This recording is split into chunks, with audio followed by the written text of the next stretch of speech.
السلام علیکم دوستو، آج میں آپ کو اسرائیل کے بارے میں بتانے والا ہوں۔ اسرائیل نے عراق سے اڑنے والے ڈرونز کو مار گرایا۔ فوج نے اپنے بیان میں یہ بھی کہا کہ کسی جانی نقصان کی کوئی اطلاع نہیں ہے، جس سے ظاہر ہوتا ہے کہ معاملہ ختم ہو گیا ہے۔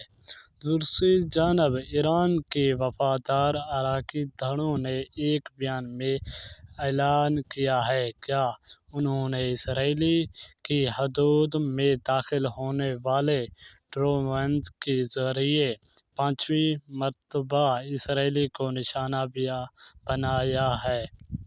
دھڑوں نے کہا کہ انہوں نے وادی اردن کے علاقے میں ایک اسرائیلی ٹینک کے ساتھ حملہ کیا، جس سے یہ ظاہر ہوتا ہے کہ ہمارے